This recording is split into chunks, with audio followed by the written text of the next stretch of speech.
For the past 10 years, I've been with Pepper Construction here in Chicago. And several years ago, the Cubs asked us to help them put together thoughts on how they could restore Wrigley Field back to its original glory while improving a lot of the fan amenities and the player amenities and that kind of stuff. And so I got involved about almost 6 years ago now, helping them with budgets and phasing and scheduling, and it's led to the start of a multi-year restoration here. And at first it really started with, we got to get a new clubhouse for these guys.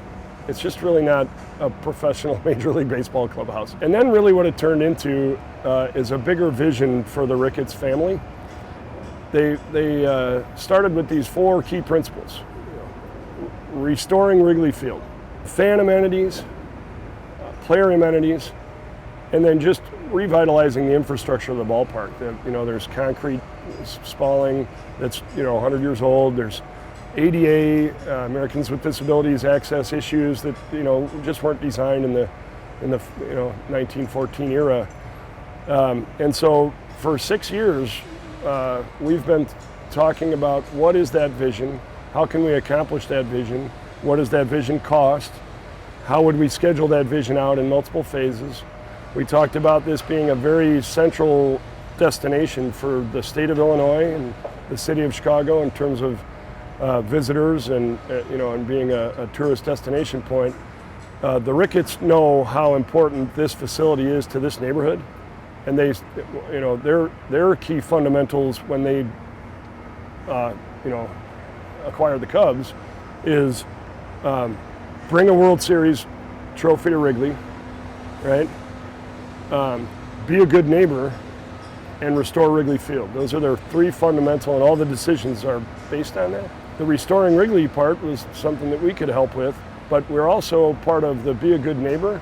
They know what the impact this place has on all the businesses around here. Moving to Illinois, like the Bears did, to play in, down in Champaign or up in Miller Park, they did that for a season here. I don't know what it would do to the businesses here. But they don't want to do that. And so, multi-year phases of off seasons, which create its own fun Chicago weather, right? And a lot of the work being outdoors. It's provided some challenges, but that's our job to work through that, and that's what we've been helping them study. How can we do this? What's the right sequence of doing it?